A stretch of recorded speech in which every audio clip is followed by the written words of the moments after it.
Hi, this is Surendran Jaishakhar, founder and CEO of Success Gyan. It's a pleasure to welcome you all for one more edition of Success Talks with Suren. This is our episode number 8. As you all know, we started Success Talks with Suren a few weeks before with a simple intention to inspire the community by talking to world's best trainers and speakers. Till date, we have done 7 Success Talks with Suren, and we had a very simple goal to reach 1 crore people and inspire them. That was the goal. With the last 7 success talks till date, we have inspired 3.5 lakh people. So I want to thank people who have been watching this and who have been sharing this and telling people about this. Thank you so much. If you really like this, I want you guys to comment, and I also want you to start sharing, because our collective goal is to inspire 1 crore people. Now, who do I have today? My teacher, my mentor, somebody who's completely transformed my life. I had a chance to meet him in 2012 in Singapore when I went for a 3-day training. Those 3 days changed my life. Since then, he's been coming to India every single year. Every trainer who's really made it big in India owes it to this gentleman. He's author of 3 bestsellers, Little Voice Mastery, Sales Dogs, and my personal favorite, Team Code of Honor.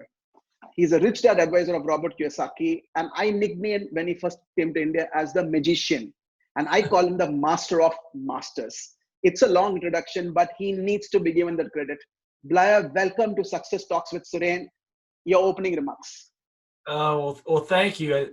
You say some very, very kind words, but you know what? To do anything like what you're talking about, to reach a lot of people, 1 person can't do it, 3 people can't do it. That's a team effort, and you're the ultimate team leader. I mean, what you've done in India by spreading business and personal development training to just about every segment of society is nothing short of miraculous. And so it's an honor to be able to support whatever way I can.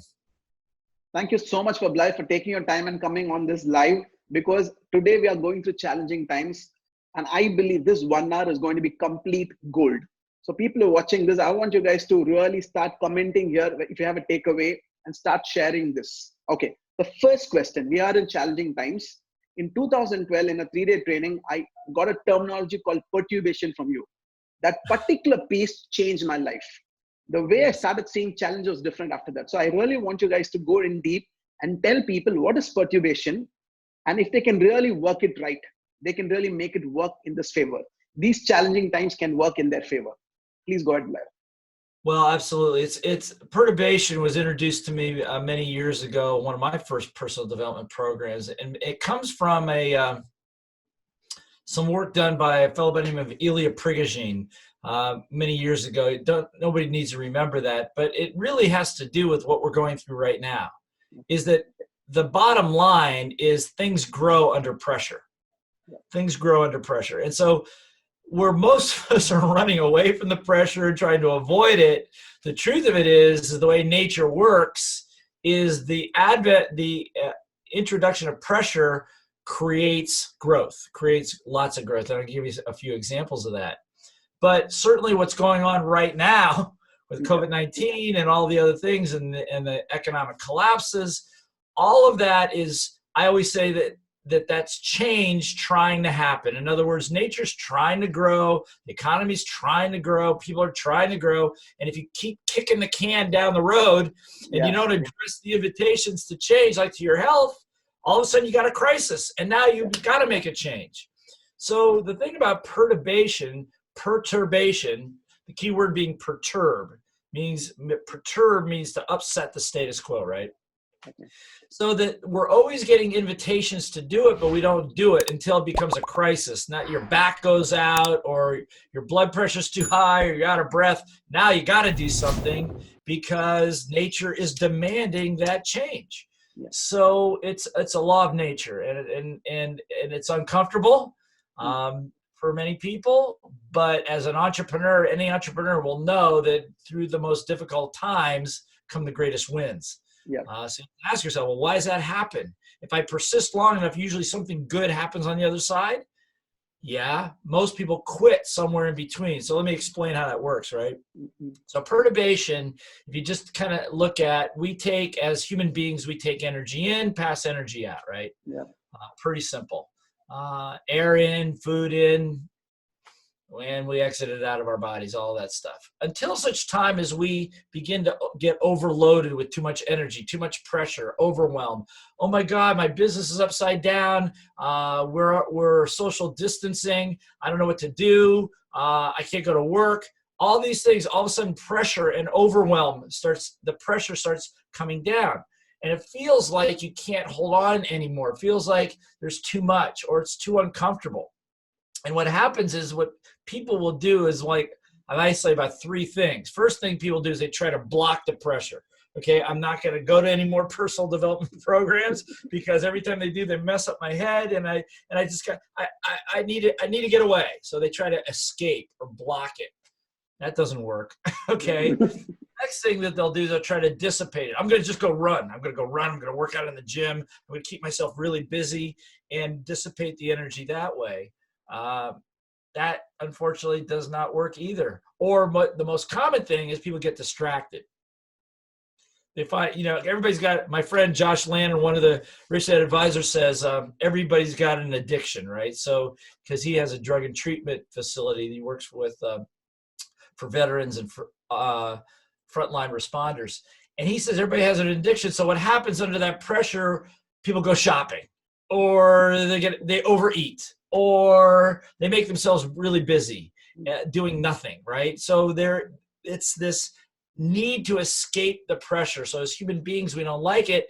And in all cases, it's accompanied with emotion, fear, anxiety, could be anger, upset. We take a look at the fact that for the entire human race, within 2 months, the entire way of living that we've had was yanked out from under all of us. So if I heard an interesting psychologist talk about the grieving process, a very simple process that most of us go through when we lose a loved one. Yeah. Okay, so at first there's some denial about it, and then there's maybe some anger around it, and then there's some depression around it, until you come to the realization, get some meaning behind it and acceptance, and then you move on. And that's where we all are. So we're in that state of perturbation now. We're being squeezed. Now it's going to begin to release, and it's going to create a whole nother form of perturbation and pressure. Like, okay, I'm coming out from under the cave. Where am I? And you find out that you're behind, and all of a sudden we find out we've got 30 million people in America that are unemployed, and what are we going to do with all that? And the government's printing money. So perturbation, pressure, it comes with the territory. But here's the good news. The good news is what Prigogine found as a physicist is he was studying the second law of thermodynamics. It basically says that left alone, things fall apart. They decay. The exception to that, however, is if you take, like a piece of wood, a tree falls in the forest and the wood will decay, right, over time. However, that piece of wood is put under the pressure of the earth, it actually turns into coal, diamond. It's the same carbon atoms, they've been rearranged. So the beauty of perturbation, the beauty of pressure, is it's nature's way of evolving us to the next level of intelligence, next level of fitness, of being able to handle more complexity in your life. But we naturally run away from it because we avoid the pain, or we avoid all of that stuff. So when I talk to people, I'm going, have you ever felt like this? You felt like you're going crazy? You felt like your brain was going to explode? You thought you were insane? That's normal. Yeah. That's normal. It's not, it's people go, oh my God, there's something wrong with me. No, there's not something wrong with you. You just you're in a position now where it's time to grow. So every spiritual leader, whether it's Eckhart Tolle or Buddha or whatever, will tell you that the way to deal with that is to go through it, not to avoid it. The more you try to avoid it, distract it, addict yourself away from it, the more it persists until it becomes a true crisis. So I'm a big believer in perturbation. As an entrepreneur, you live it day to day to day to day to day. And that pressure is a good thing, because what happens is you come through it. So imagine a single cell, and under the pressure, what happens is it's under pressure, vibrates, and boom, and then all of a sudden it reorders into a more complex structure able to handle more pressure. In other words, the carbon atoms of a diamond can handle much more pressure than a piece of wood. Yeah. Okay. And if you're, as a business owner, you know this, as you face the obstacles that come with being in business, and if you can persist and hold your team together under that, then it gets better. You get bigger and you get stronger. And so the old problems seem to be no problems anymore because you've gone way past all that. But there are some people that self-medicate through drugs, alcohol, other distractions. And they never get there because they're afraid of it. So I just say that perturbation is a good thing. Yeah. And to recognize it when it happens, and when it's happening, it's actually happening all the time. You started as two cells, a sperm and an egg, right? And they came together, and then under the stimulus of the nutrients or whatever, evolved, and then divided again, and here we are today. That's nature's process. But now we have a mind that has emotions involved, and so we are taught that big boys don't cry, that women should be polite, don't make waves, and so what happens is the minute that emotion comes up, little voices in your head's going, oh my God, there's something wrong with me. I can't do this. And you think you're crazy, but it's natural. It's natural. I believe, you've heard me say this a million times, that the problem is not the perturbation. The problem is we live in a world where we have not been trained how to deal with our emotions. Yeah. We've not been trained to deal with our little voices. We've been not, as a matter of fact, in school, we've been taught the exact opposite. To be stiff upper lip, and don't ever let them see let them see you be weak, and don't be vulnerable. All these things that block the process. That's why we're in a crisis. Yeah. From my perspective, the reason we're in a crisis, yes, it's economic. You talk about depression, recession, all that stuff. Those are psychological terms. Depression, recession. And so my experience is that all that's happened is Earth, nature, universe, God, whatever, just said, okay, you don't want to get it? Now you're going to have to get it. Now you're going to have to figure this out. And it's a good time. And for people for entrepreneurs that get it, that understand perturbation and know how, and in many of our courses, we teach how to use it, how to manage it. It's not like no pain, no gain. It's not like you're just going to blast people, but there's a way to do it. There's a way to pull off the throttle a little bit, push the throttle down a little bit, lots of personal development work. You got to work on the business side. You got to work on the psychological side. You got to work on the emotional side, the spiritual side, and holistically, we breeze through it, and it becomes very, very joyous. Yeah. I'm not sure if that's all you. That was a fabulous way of putting it across, Blair, because I feel people should get it, because if they can get this piece, they will really understand COVID-19 might be the biggest gift. It might be the biggest gift. Yeah. That's right. But see, if your brain is still stuck in the pain, or I can't, or it's overwhelming, or I'm lost, or all that stuff, you're not going to see the fact that we are probably more connected now than we've ever been. Yeah. More connected now. We had a family, a holiday dinner a couple weeks back, and we had virtually on a Zoom call, and we had 50 people at dinner.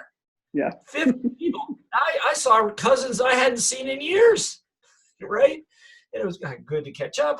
So there's so many positives to it, but it takes some strain to get through it. That's why you need a team. Yeah. Thank you so much for that. For people who are watching, that was pure gold. I want you guys to really comment your takeaway on this topic, because for me, it's a mind-blowing topic. If you can get this piece, next time a challenge comes, you'll get excited, because it's going to help you grow, evolve to a next level. From what you said last, Blair, because we have a lot of Let me just say one more thing about that, is you don't have to do it. You don't have to face the pressure, okay? But the laws of nature are very clear. What Prigogine was studying, the second law of thermodynamics, which basically says, left alone, things fall apart. But the exception is that under pressure, they come together. So one is synergistic. The other one is entropic, or entropy, meaning giving out. So here's the deal. If that tree lies in the forest, it's going to rot. Yeah. It's going to rot. So if you don't embrace it, your life will deteriorate. And we know people like that. People retire, they don't take on new projects, they withdraw, their health all of a sudden goes bad, and the life expectancy shortens. We're creatures that are meant to be active. We're meant to work with each other. We're meant to create for each other. And the minute you stop doing that and you back out, you go out, you check out. Yeah. So that's the only way to go through it. And we have a number of conversations on this, Blair, because this is one of your favorite topics, my favorite topic also. The one thing stopping people from achieving their goals is their own little voice. I know you're the expert at it. Can you tell our audience? I'm the expert at identifying it. I don't know. Yeah. So I want you to explain to the audience, what is this little voice? How can they overcome it? Okay, so the little voice, if you don't know what the little voice is, it's the thing in your head that just said, what's Suren talking about? What's the little voice? That's the one, okay? I don't know what yours sounds like. Mine sounds like my mother. It's the combination of voices. It's your parents, it's your teachers, it's the media, it's your friends, it's old experiences, all that stuff that kind of sits in your head, that conversation that goes on. And that's what the little voice is. The most important thing to understand about the little voice, two things. Number one, that you have one. That there's a conversation going on. But more important than that, the second thing is that little voice is not necessarily the real you. That's not you. No. That's, like I said, it's the combination of all these other things. Every spiritual leader throughout all of humanity has always said there's a stillness, there's a calmness, there's a spirit inside of you that's very big, very calm, very capable. That's different than the little voice. The little voice, that, as Eckhart Tolle says, that's your mind over here, and your spirit is the core of who you are. So what's the point? The point is that if you don't understand that little voice is not you, you will believe everything it says, and you'll run around in circles following the advice of that little voice in your head. That's why I wrote the book. How to win the war between your ears in 30 seconds or less. Get an extraordinary life. Because like we said, under perturbation, the emotion, all that stuff comes up. Oh my God. If you start going down that track, you're not going to stay focused, and you're going to have a challenge. And probably the biggest, there's a lot of little voices, right? We have little voices about dealing with pressure. We have little voices of dealing with adversity. But probably the biggest one, the greatest destroyer of dreams, the greatest destroyer of potential, the greatest debilitator, and it can happen that fast, is the little voice that seeps the confidence out of your body. That I'm not good enough. I'm not smart enough. I'm not big enough. I'm not capable enough. My parents said I wasn't smart. My teacher said if I did bad in school, I would fail, never get a job, make money, and now I'm failing, and they were right, and blah, blah, all that other garbage about not being good enough, because we were taught in school to be the best. And if you're not the best, the only other it's impossible to be perfect. It is impossible to be the best. But nonetheless, we were trained that way. So anything less than that, you're not good enough. So that little voice is ingrained in us through school, through churches, and all the things that we do. But the good news is, if you can know that, that's my little voice right there, little voice sitting here, okay? And that's my little voice. The minute you can step outside and see it, you're back in control. You're never going to get rid of it, I don't think. But to be able to see it, understand it, and then apply some techniques, some affirmations, or replace the dialogue in your brain. Lots of processes to root out where some of those little voices came from. Even at my age today, I get tons of coaching on me to kind of pull out by the roots where some of those little voices are in my head that still affect my behaviors today. Thank you for that, Blair, because for people watching, he's written a book on this. If you can get a copy of it, you can really overcome your little voice. But what you said is pure gold, Blair. And for people watching, if you got it, I want you to type, I got it, in the comment box. Because if you can overcome your little voice, if you can know how to handle it, I think you can really, really be successful. So the next question, Blair, this is something I learned from you. Teachers are leaders and leaders are teachers. And I Right. believe today the world really needs teachers to step up and become leaders. Can you please elaborate on that? Well, yeah, thank you. And as you know, Seren, that's what you and I have partnered on, and we've worked on for years together, is to find great teachers who lead and leaders who will teach. Why do I say that? I say this because if you are, let's start with, if you're an entrepreneur, maybe you're not a trainer, okay, but you're a business owner, or you're a parent, or whoever you are. Well, if you're watching this, you're a leader. Otherwise, you wouldn't be watching. Okay, so that's right. So we know that. So if you're a leader, which you are, then there's a responsibility to be able to teach what you learn to other people. I was very inspired many years ago by a fellow by the name of Po Chung, who was the original founder of DHL International. He started DHL with 8 people on his team in Hong Kong. Years later, sold it with over 100,000 employees to Deutsche Post. And we spent a good amount of time together for a while. And he said it this way, and I'll say it, quote him as best I can. He said, as a leader, particularly in business, it is your societal responsibility to teach what you've learned over the years to other people.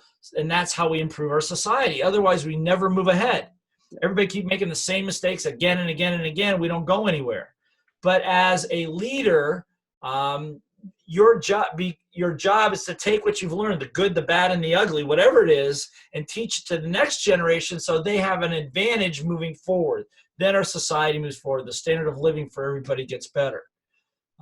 Years ago, and still today, I was inspired by the late Dr. Buckminster Fuller. Bucky Fuller, we call him by his name. I have a thing on the wall right here. It says, one of his quotes, it says, the more people I serve, the more effective I become.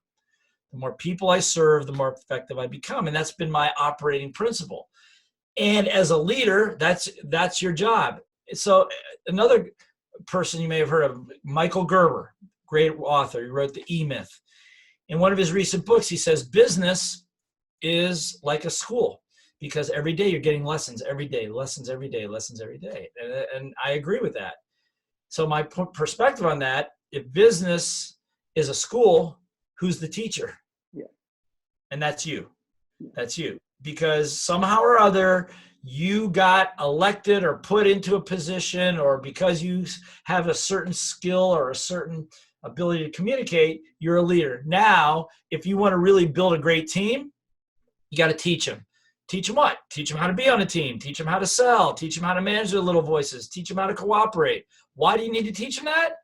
Because where else would they learn it? In school, they're taught that if they cooperate, they're cheating. Okay? So as a business owner, you know they got to cooperate or your business is going to fail. So who's going to teach them that? You think they're going to learn that on their own? Of course not.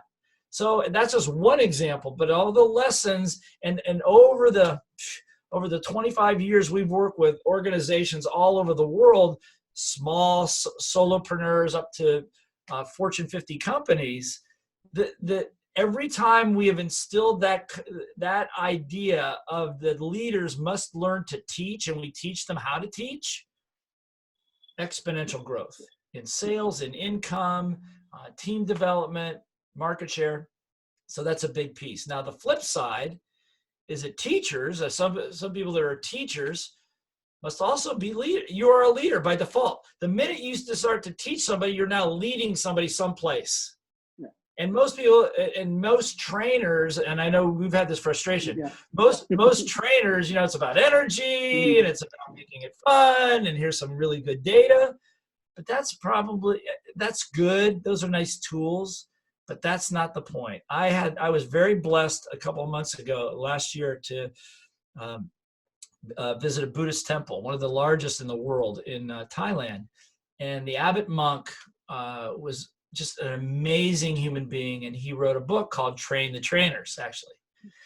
And he said something, and we shared about teaching people to teach, and he said something very powerful. He said it's 3 things as a trainer, as a teacher. Number 1 is your content. You got to give them, if you're going to teach something, you got to give something that's relevant, that can help people's lives. He says, but that's not the most important. Second most important is the way you teach it. how you teach. These were his words, right? Which is what I've been talking about for years, right? And the way you teach, the way you get people to work together, the way you get them to think, the way you pull information out of them rather than jamming information into them, causing them to be brilliant. But he said the third thing is the content, the way you do, the way you teach, but third of all is who you are. Is who you are. Because the minute you go to the front of a room, you go on a video, you go on a Zoom call or whatever it is, when you begin to teach, you are now a model. You are a role model. So people are learning more by consciously and subconsciously by watching you, your mannerisms, the way you operate, your ethics, the way you handle situations, the way you communicate. And that's leadership. And a lot of trainers miss that whole piece. Yeah. You know, they go up on stage and they're going to turn it on, and here we are. But as you know me, and you know Kiyosaki pretty well, this is no different. This is no, you see me at home. It is no different here than it is on stage or in front of a room, because it's who we are. And if trainers can understand that that teachers must be leaders. So when we teach people to be trainers, I tell people it's less about training, it's about teaching you how to lead. Because I believe, particularly in these times, if you haven't seen the evidence, you're not looking very closely, is that we need leaders. We need more good leaders. Great John Maxwell, I talked to him, a couple years back, and I said, and he talks about your job as a leader is to create more leaders. And I said, but John, but if you create too many leaders in your organization, you'll have too many chiefs and not enough followers, right? And he laughed at me, he goes, Blair, he goes, nobody ever complained about too many good leaders. Yeah. They complain about too many bad leaders. Fine. And so I think that whether it's your family or your business or your community or the nation or your profession, is that the world needs great leaders. And I think that that trainers take on a bigger responsibility than they think. A lot of people in the training business are opportunists, I believe. They see that the money that can be made and all of that stuff, and that's good, and they should see that. But I think that the role, the responsibility is there, and the opportunity to really help and serve so many people is right there. The more people I serve, the more effective I can become. That's why, in this stage of my life and my career, my commitment is to creating more teachers. I mean, we need more teacher leaders out there that can, in every discipline, to be able to really give people guidance in a direction that not only gives them a tool or a skill, but it helps change their lives. Thank you, Blair, because we have to thank you. You come every year to India, do a program called Train the Trainer, where you really create teachers who have to become leaders. And as you said, we love you for one thing, because the authenticity you bring to the stage, the heart you put into what you do. And because we do intensive trainings from 9 a.m. to 11 p.m., but you're there till everyone gets it. And it is always about the audience. That one message from you is like brilliant. Today, Rajit Talreja, Siddharth Rajshekhar, Karan Asija, all the trainers we have totally modeled you. And they exactly do, because for them, it's all heart. And I want to really thank you for doing that, because you have made a big change to India by creating such trainers. Thank you so much for that. You're very kind. Thank you. But here's one thing I do know. Like I said before, it does not happen in isolation. There has to be a context or an environment that allows the flower to grow. You could have the most beautiful seed. You could have the most beautiful plant sitting in a seed, put it in the ground and put it in parched desert soil, and it'll never grow. Yeah. But if you put it in rich potted soil, which is what you create, is you create that environment, you create that context where it can nurture and grow, and these guys can become great teachers and leaders. And that's why you have such an influx and such success. But thank you, and we are waiting, because we had a Train the Trainer scheduled in June. Now we're waiting for the lockdown to get over so that we start and schedule it again. We're really waiting for you to come back. Okay, for people who are watching, you must have got this message loud and clear. Teachers are leaders. These are the teachers. You guys are leaders. You have to step up, especially right now, because the world needs you. Now, Blair, I know you have done trainings for 10 days, 15 days non-stop. 9 a.m. to 11 p.m. every single day, intensive ones. Humanly, for me, it is not possible. But for you, you always have the energy up, and next day morning, you come up with the same energy. My question to you, why do you do what you do? Your big why. Well, I knew you were going to ask me that, and I wish I could say, well, it's because of this. I think it's a myriad of things. I think that in a person's life, a couple things. The simple thing is you find out something that you do well, and you keep doing more of that. So for me, I learned a long time ago that I love people. I love to work with people. And I just have this thing inside maybe it's a little twisted or sick, but if I see that someone can make a change, or I see that there's a way that a person can change what they're doing, I just go a little bit crazy about doing whatever I can do to help them make the shift, make the change. I do what I do because it's needed to be done.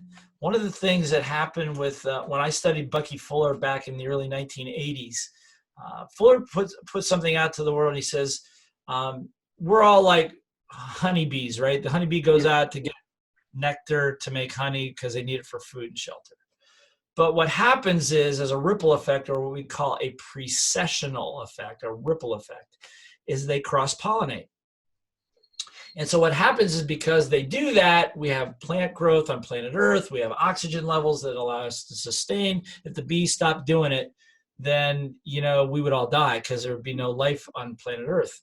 So it's a pretty important function. He goes, we're the same. Those are honeybees. We're money bees. We go out to make money every day for the same reason: food and shelter, lifestyle. He says the difference between us and a bumblebee, though, is the bumblebee doesn't know about the ripple effect that it's having on the world around it. It's just focused on one thing. He says, as human beings, though, we are a different kind of a species, so we actually can see what we do. So he said that we go out every day to make money. Inadvertently, over the years, we've improved the standard of living. Life expectancy has gone up. Infant mortality rates have gone down. Amount of available energy has gone up. So even in COVID-19, our standard of living is higher than anybody would have ever anticipated, with over almost 8 billion people. But here's what he said, and this is my why. He says, unlike the bumblebee just going out there and making money, what if you focused on the ripple effect rather than on the initial goal of the money, right? So over here's the money. The ripple effect is you improving the standard of living. What if you focused on that? What would be the ripple effect of that? Yeah. It just wrecked my life. I mean, he just wrecked my life. He goes, do you have the courage to do what you're supposed to be doing? Or as he said, what does God want us to do? Not even so much what do you want to do, is what needs to be done in the bigger purpose of things. And mackerel, what am I supposed to do? What am I supposed to do? And I remember living in Hawaii at the time and sitting on lava rock at dawn, watching the sun come up and the waves break, and I'm just crying. What was he talking about? I thought I was supposed to make money. I thought I was supposed to do that. And he goes, it's a waste of a good mind. And I'm going, what the? And I realized that I had been learning how to teach, and I love to do that. And I thought, well, what if I could help people around the world create code of honor, context, and help them create but what Fuller said is the environment is stronger than will. The environment is stronger than will. So if you create the right environment, people will change, okay, on their own. So if you create the right environment, then people would change. I said, okay, maybe I could do that. Maybe I could teach that, because I've had some experience with my own businesses, and it became very successful doing that. And went around the world twice in opposite directions in less than 10 days at one point, till I was exhausted. And then I said, this is too slow. If I'm going to help transform the marketplace, need other teachers and trainers. So the mission, rather than improve the quality of life, which was the ripple effect of that, of making money, the new goal was to improve the quality of life directly in the marketplace. Then the ripple effect of that is I got to create more trainers and you can go out there and do all that. Okay, so that became the next goal. That's how we created the training academy. So and people like Rajiv and Sid and the people you're talking about, these guys are amazing. And all they need was a little spark, a couple little techniques, and now boom, all of a sudden now that explodes. And then more.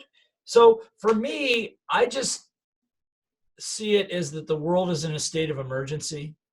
It has been for a long time. And I think that if there's one thing that I grew up at a time back in the 1960s. Yeah. Hair was real long.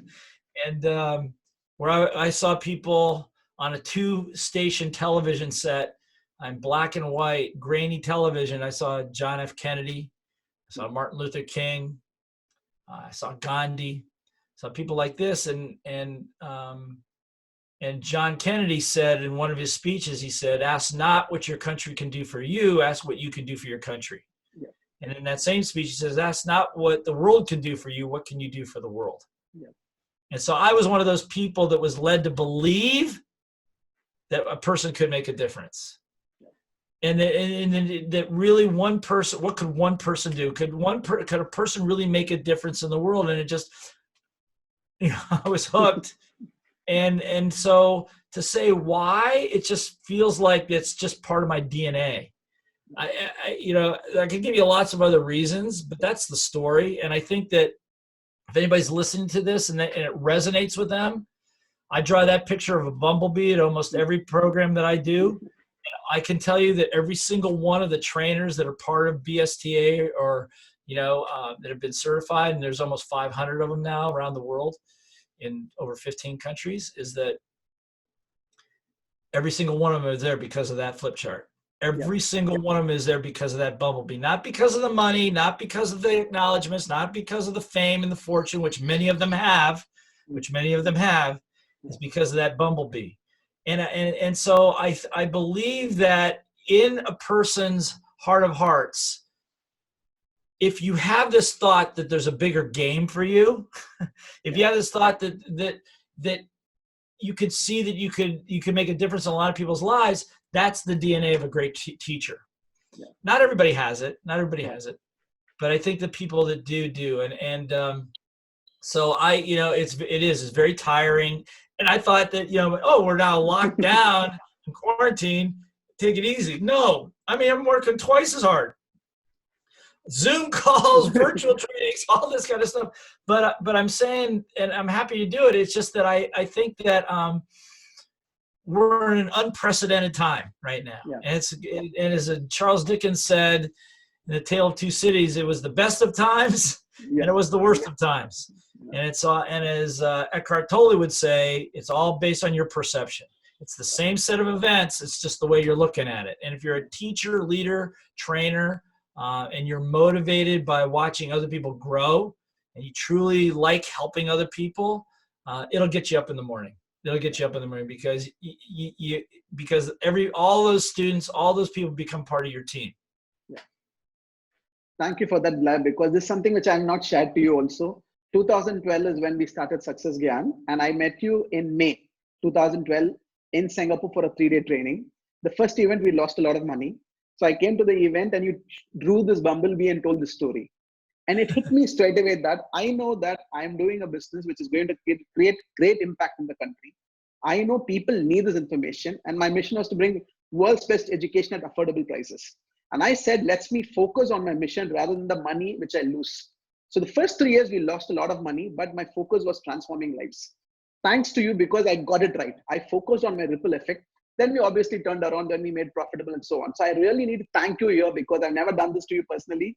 That one bumblebee story changed the way I started looking at the business and started focusing on the end result, which it was creating. So thank you so much for that insight. And every trainer in India will vouch for that, because that one story really inspired them to go in a direction to focus on the ripple effect.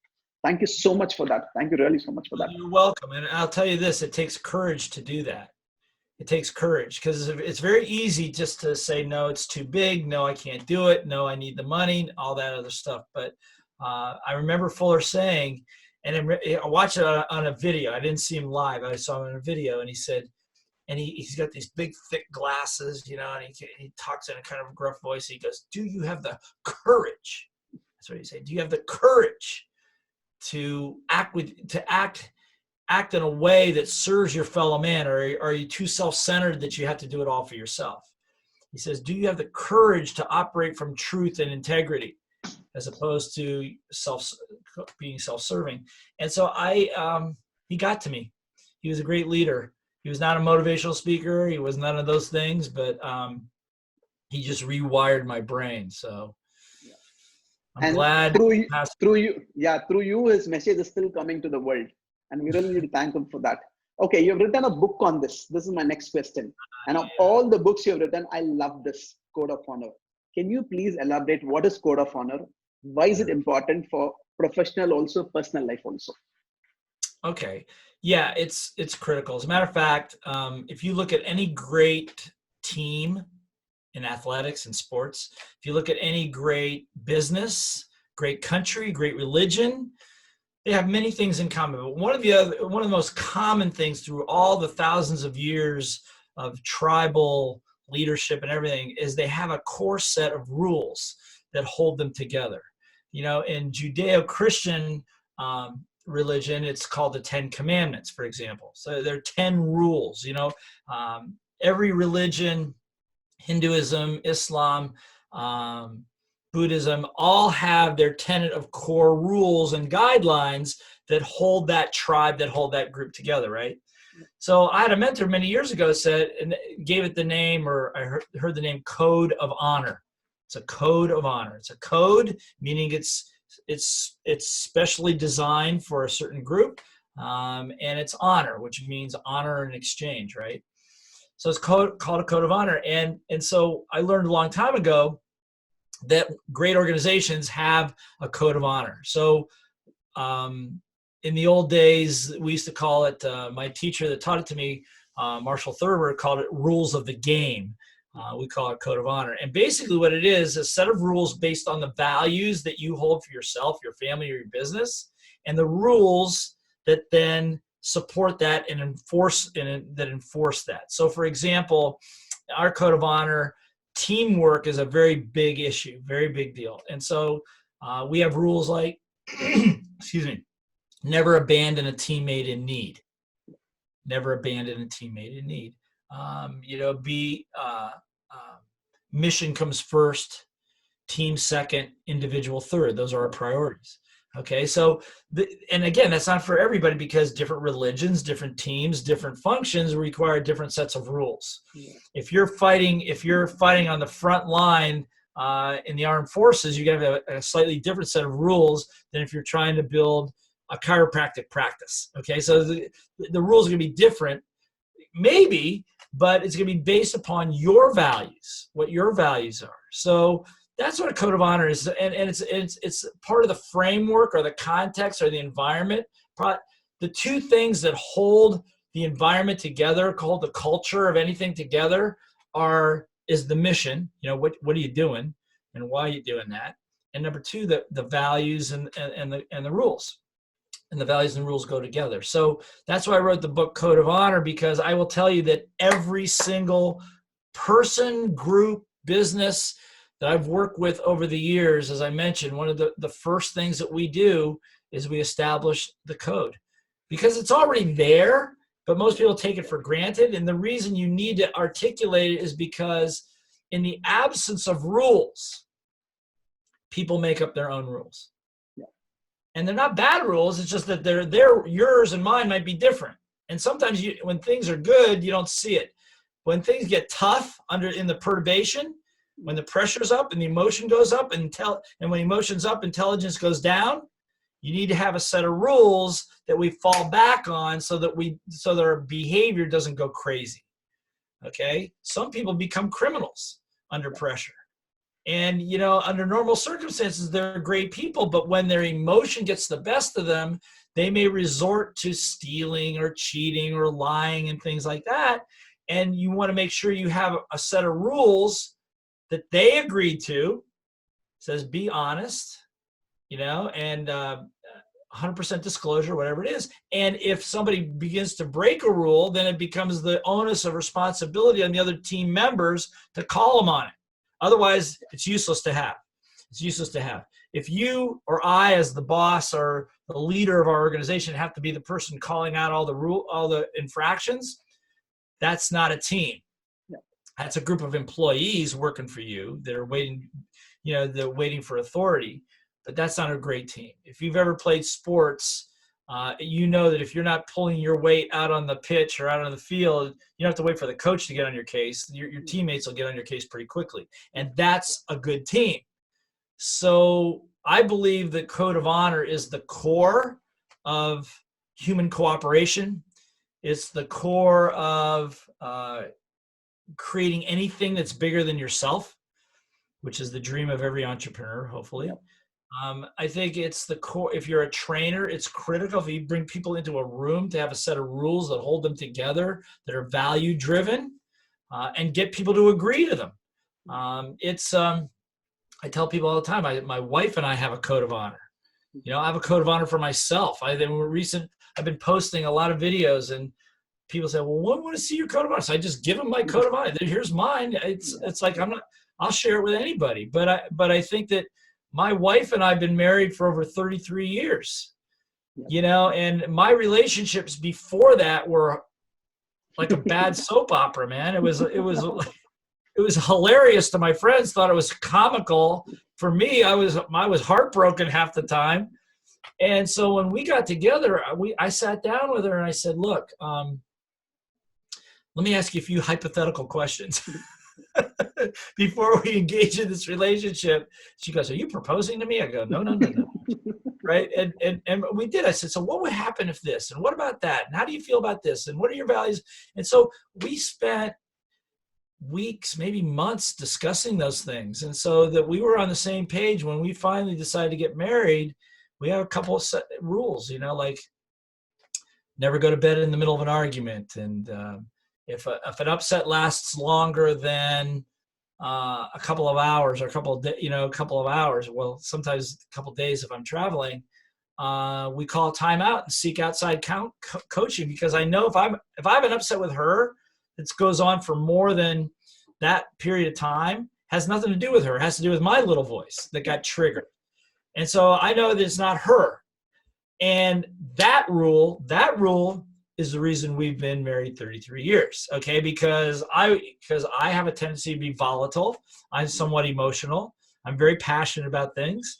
And would I not have those rules to hold me in check, I would have a lot of regrets in my life. Yeah. As you know, I'm very adamant about my health. Okay. That's part of my personal code of honor, that I'm going to train and work out at least 5 days a week. I'm not going to put toxic things into my body. I'm going to eat well and get exercise and all that stuff. And, so I always tell people when I'm in a room, I look around the room, I go, I'm probably the oldest person in this room. I still can do more push-ups on stage than you can, right? So, and that's where the energy, because I'm ego-driven, it's because I need the energy to do my work, to do what I want. It's a means to an end, you see? And but I need the code of honor to protect me from myself. I'll say it again. I need the code of honor in my life, in my business, to protect me from me. I don't need any competition out there. Yeah. I got enough competition going on with my little voices in my brain. Yeah. If I would tell the truth. So that's why I need that. I need friends around me that will support me in being my best. I am very, very blessed to have you in my life. I'm very blessed to have Rajiv and the others in my life. I'm very blessed to have Robert Kiyosaki as a best friend for over 40 years, and the other Rich Dad advisors are my friends. I can tell you amazing stories, and I probably start crying if I tell you. But the level of support and the demand to be my best, I might have given up on myself. Not given up on myself, but I would have taken the easy road maybe years ago. But you have a friend like Kiyosaki around, that ain't gonna happen. It's just not gonna happen. It's like, come on, let's go. You're right. And but you have to establish those rules. So if anybody's will listen to this, if you do nothing else as a result of this call or watching this, sit down a couple quiet moments and write down your 5 core values. Maybe family, love, education, health, whatever it is. And then make yourself 5 rules to support those 5 values. Because the value is not the same as the rule. That's the other thing.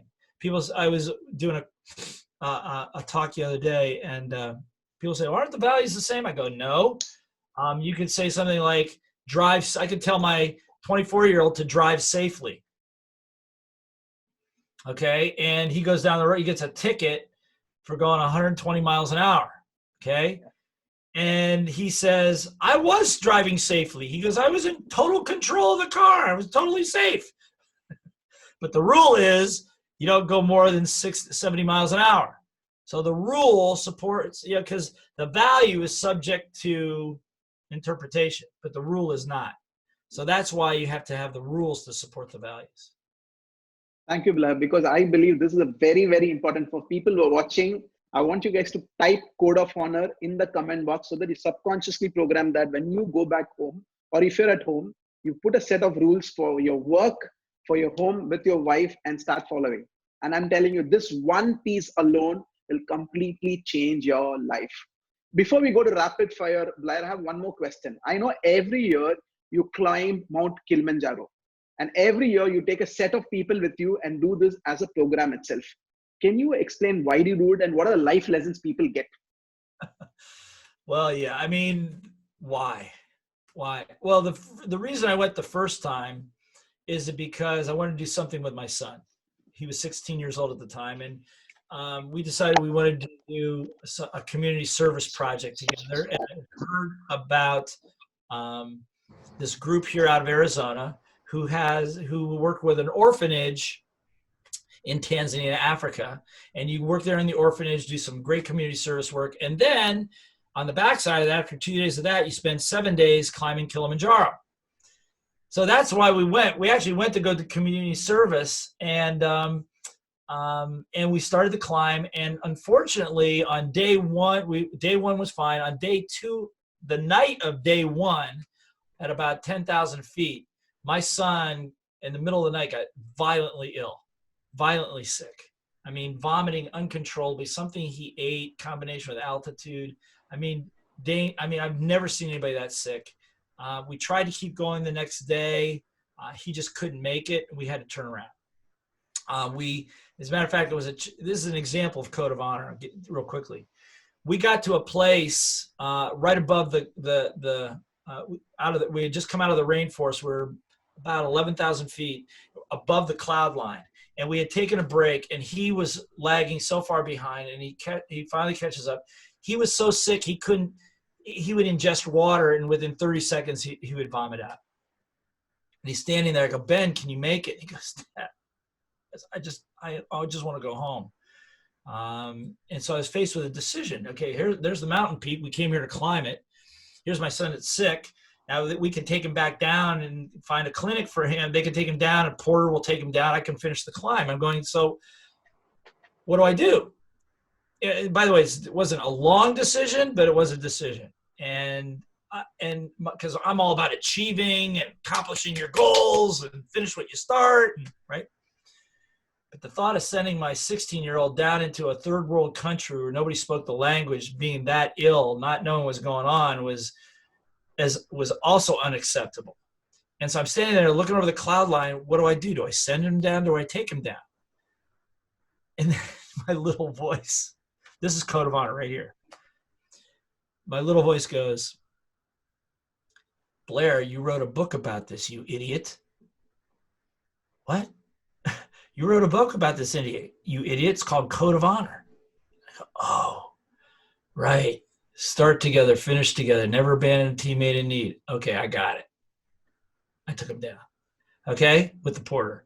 Now, had I not had the Code of Honor, had I not had a set of rules at 11,000 feet, emotion, all that stuff, I might have made a catastrophically bad decision. I learned how to be a father. People say, why'd you go to Kilimanjaro? To get to the top? No, I just went with my son, but what the lesson I got there was the true meaning of love, the true meaning of being a father, the true meaning of commitment. I mean, so many things, and I didn't even make the climb. Yeah. And so we took him down, and he ultimately went home and 6 months later, he goes, we're sitting at home here, and he goes, Dad, we got to go back. I go, back where? Kilimanjaro. I go, what? I never thought I'd ever go back. He goes, Dad, there's not a day I don't think about that mountain kicking my butt. He goes, I got to go back. Okay. We go back, and it's like 2013, July 3rd, 2013, we hit the summit together at 5,900 meters. And we laughed and we cried, and it was such an amazing experience. It was such an amazing experience. I learned so much, and we'll learn so much watching our guides take us up there and back safely, that on the way down, I'm going, I got to share this with more people. I learned 20 lessons about leadership up here, because I was journaling the whole time. And that's how we created Mountain Leadership, to learn the lessons of leadership and for other people. But I've now summited that thing 10 times. And the reason, and people say, why do you keep going back? I said, because every time I go back, I learn something new about myself that's life-changing. So it went from something to do with my son to lessons of life to now it becomes almost a spiritual connection. You know, it's like I feel like I'm there with my spiritual teammates, that I'm connected to something much bigger than myself.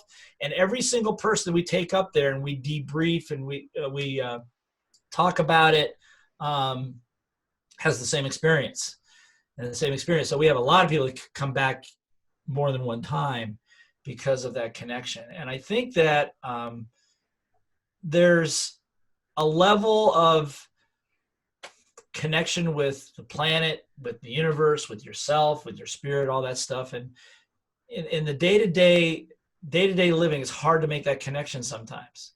But something happens when you get above the cloud line and you're up there, that all of a sudden all those problems that were down below don't seem like big problems anymore. They seem very easy to solve.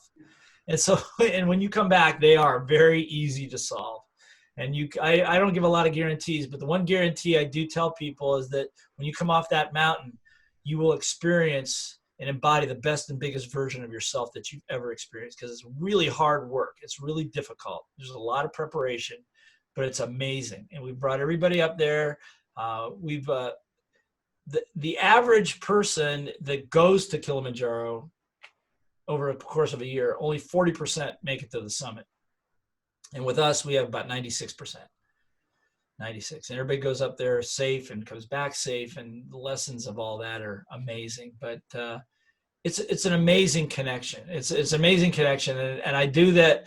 That's for me. You know, I go there for those 13 days, and I do it because it's just a place where I reset, I work hard, and I always get very, very powerful messages from the members of the team, from everything around me. So, and you're going one of these days. Yes, that's also in my bucket list. One of the days for sure.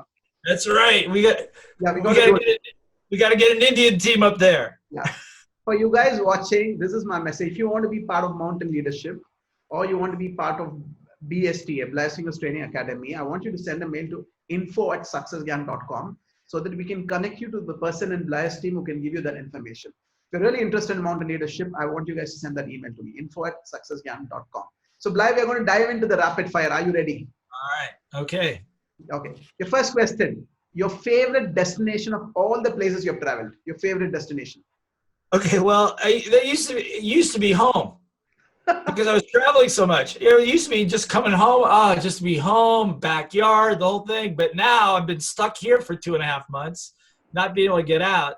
So any place that my favorite destination is where there's good people, where there's people where we could collaborate, create together in nature. Like I said, I love Kilimanjaro. I love it being by the ocean.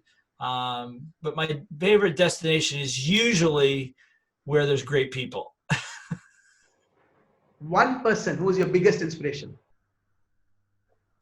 Well, clearly Dr. Fuller. Bucky Fuller was a great inspiration, my favorite author, and he's almost impossible to read because it's so difficult. His stuff is really tough to read, but he really, if there's one person that inspired my life direction, it would be himself. And then I think that watching my grandfather, who came from the old country of Europe,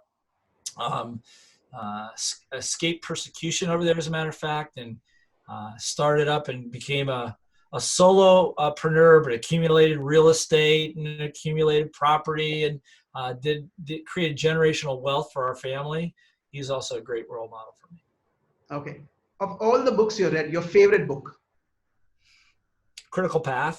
That's Bucky's book. That's where he talks about the bumblebee. He talks about generalized principles. Again, it wasn't an enjoyable book, but it was a book that I have read again and again. I've pulled it off the shelf. It's falling apart. Okay, that's how many times I've read it. Okay. I know you've traveled across the world, trained in almost every country. Which is your favorite country where you look forward to go for training? India. Thank you so much. I was hoping that you would answer that. Thank you so much. Okay. Well, okay. no. Here's why. There's a lot of them, and I don't know that I can actually put my finger on one. But the thing about India that's amazing is that the culture of understanding the depth behind things, the meaning behind things, which is part of the Indian culture and religion and the religions there, and plus the number of people that truly have the heart to teach and that want to serve is magnificent there.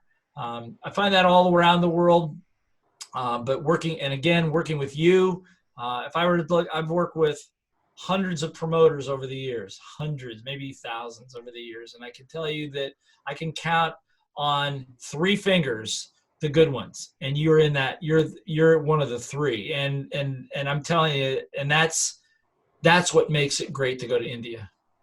Blair, it's been always an honor to work with. From your mouth, that is great words. Thank you so much for saying that. Okay, your favorite quote? My favorite what? Quote? Quote. There it is. The more people I serve, the more effective I become. Okay, this question nobody must have asked you. Your first crush? I thought about that. And the only one that comes to mind, there was a girl when I was in 4th grade. Her name was Ellen. And I just fell in love with her. Oh my goodness. I tell you what, I fell in love with her. I would sneak out of the house to go see her. You know, we would go to, there's a playground nearby. We go to the baseball diamond in the middle of the night and sneak and hug and kiss and do stuff like that. And it was like, I was completely smitten. I mean, it was like, I thought this was the life to end all lives until she got a new boyfriend, and then I was crushed. Okay, your first job? Well, I grew up on a 500-acre dairy farm, so I had a lot of jobs. But my first paying job, first job I got paid for was shoveling snow. Because in Ohio, where I grew up, the winters could be pretty nasty and deep. And so I went out there with a snow shovel and started getting paid to shovel people's driveways and shovel their walks. And my city block became my territory and became very defensive. If some other kid would try to come in there, I'd run them out of town. And so I had a nice little business that then transferred into grass cutting business. And that was my first business. That was age 10. Okay. 8, 10, something like that. Yeah. One hobby which you've not shared in public? I think I've shared it a little bit. It's just something I don't do much anymore. My dad, when I was 8 years old, taught me how to sail sailboats. And I was terrified at first because I didn't know how to swim real well then. But I grew to love it and lived in Hawaii for 8 years and lived in San Diego and lived all places. When I moved to Arizona, there's not a whole lot of places to do that here, but it's still the love of my life to sail and to just use the forces of nature to move you through the water. There's a calmness and a peacefulness.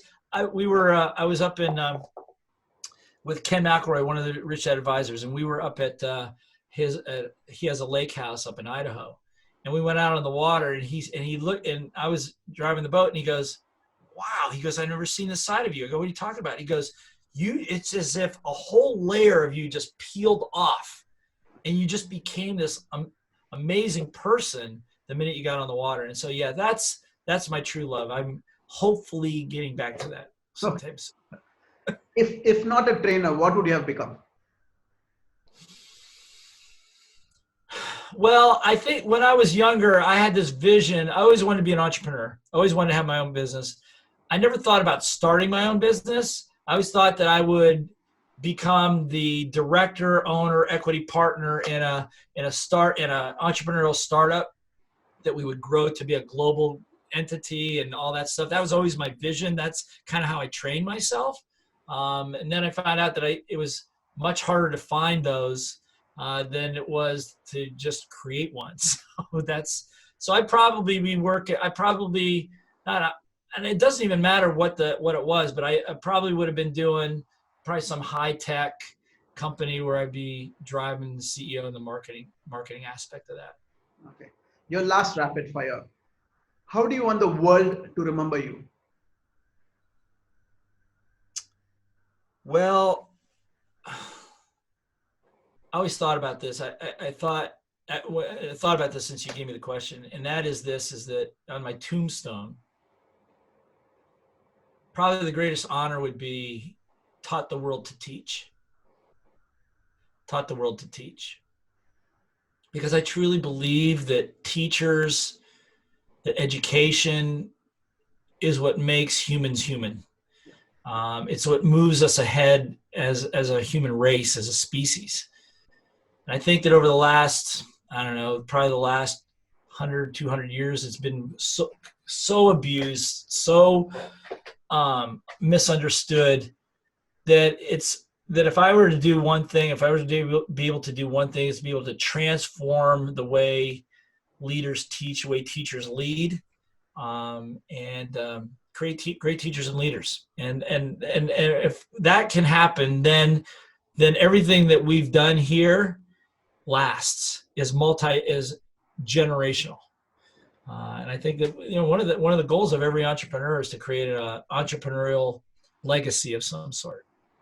And so the legacy, you're a legacy, part of the legacy. Rajiv is part of that legacy.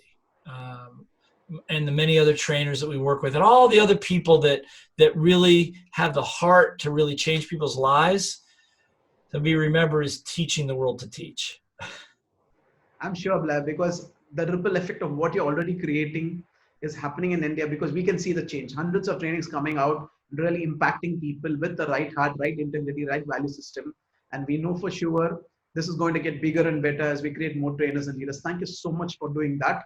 Okay, before we let you go, for all the people watching, it's almost 1 hour. It's more than 1 hour, in fact. Everything Blair shared is completely gold. I want you guys to put in the comment box what you really learned. What is your biggest takeaway? And after it is done, I want you guys to share this in your social media handle. As I told you, our inspiration, our biggest goal is to take Success Talks to 1 crore people. And Blair's message is the best message you can give to your friends and family. So Blair, thank you so much. And guys watching, we have Success Talks happening every few days. Next we have Jack Canfield, Dr. John D. Martini, Siddharth Rajshekhar, Rajit Raja, all lined up. So please watch this space. Blair, your closing remarks for the audience watching this. My closing remarks is that as we record this right now, I believe it is the best of times. If you're an entrepreneur, you're living in the opportunity of a lifetime. Fuller always said that the thing about human beings is that they emerge through emergency. And so at the times when things are tough, this is when leaders stand up. So if you're watching this video, it's your time. Blair, it's always a honor and privilege to talk to you. Thank you for taking your time, because this 1 hour is definitely inspiring. Everything you said is complete gold.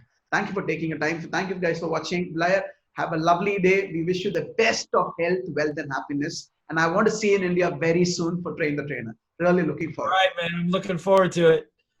Thank you guys. Have a lovely day.